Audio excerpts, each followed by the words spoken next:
Welcome back. Welcome back. Your man Diamond K in here.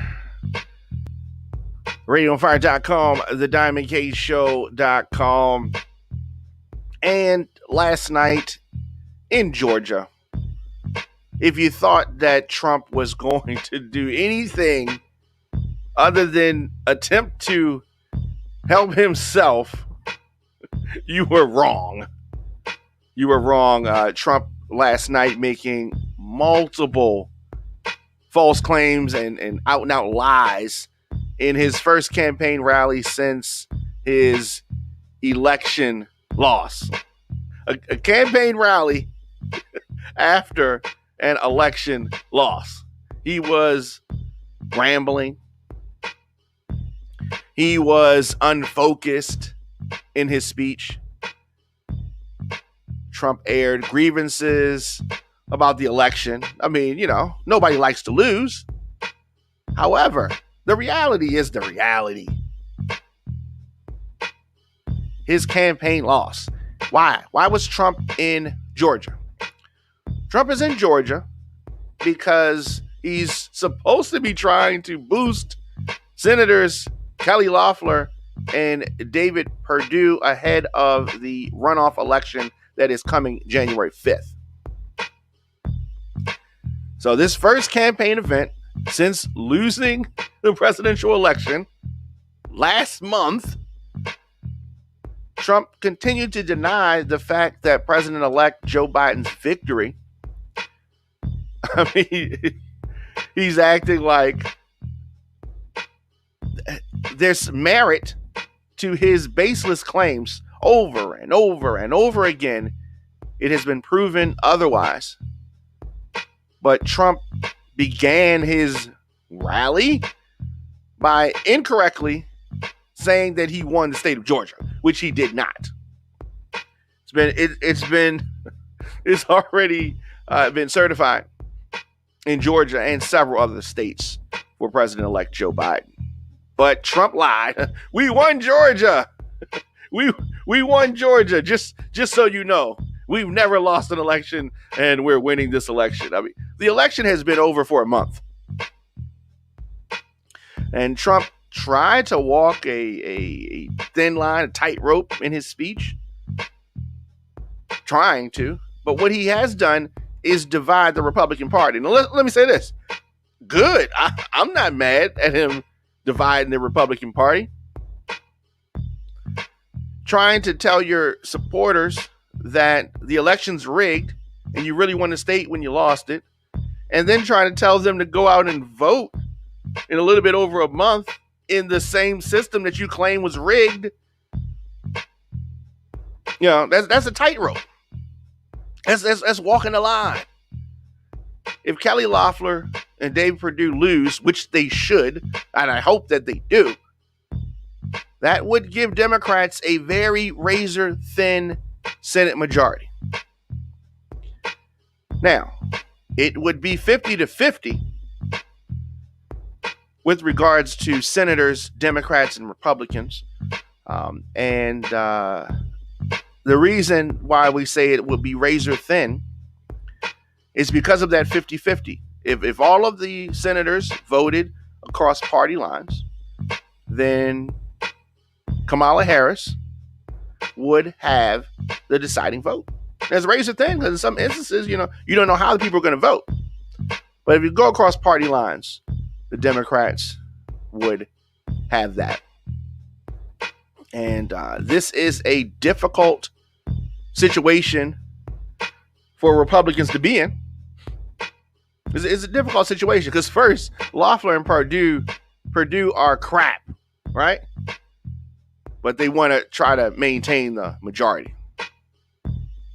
So Trump goes down there to Georgia, and Republicans are holding their breaths.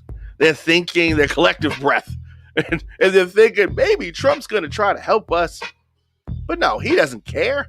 He's not the president after, January 20th. He's not going to be the president, so he could care less whether Republicans have the majority. And I don't want them to have the majority either.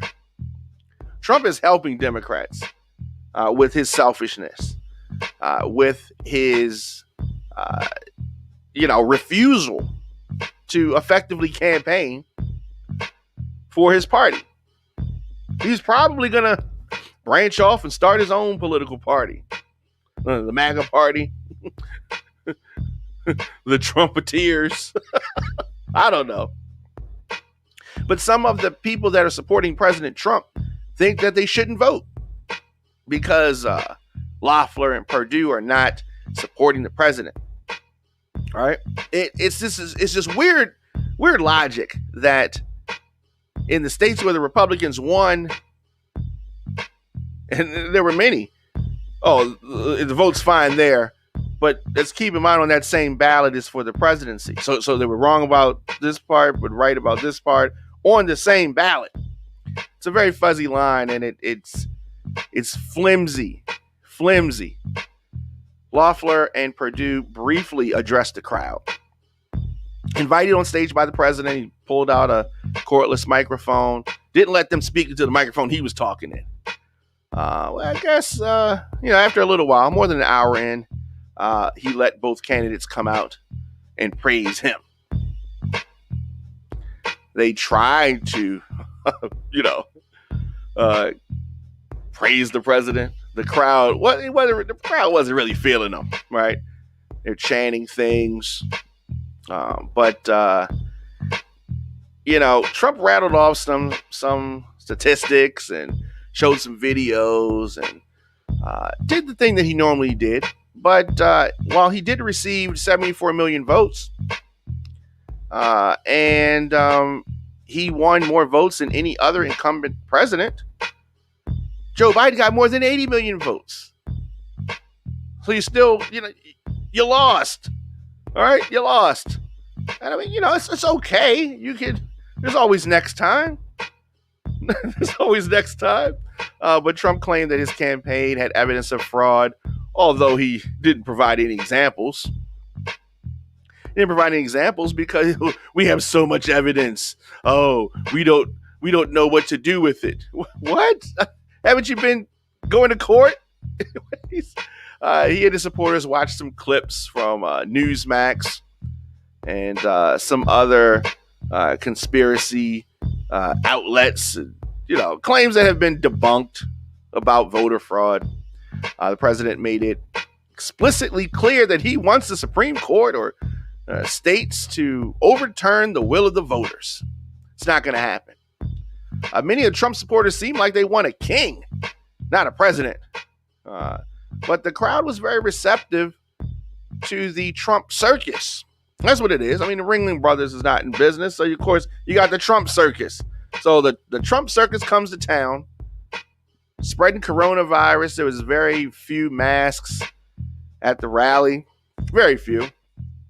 There were occasional chants of 4 more years and stop the steal and support the president and all that other kind of stuff.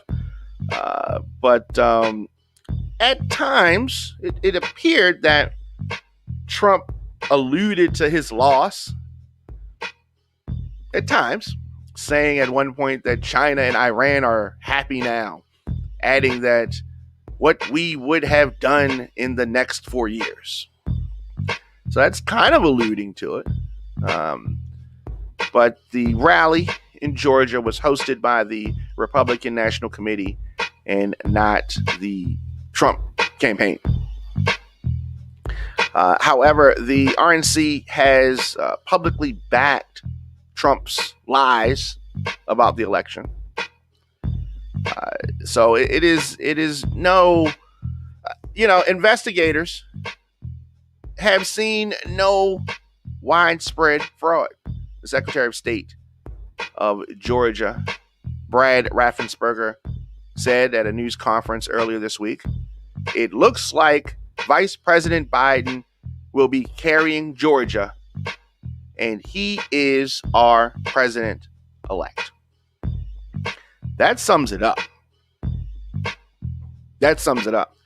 I, by no means, support Governor Kemp's policies, governor of Georgia, or Raffensperger as it relates to their policies.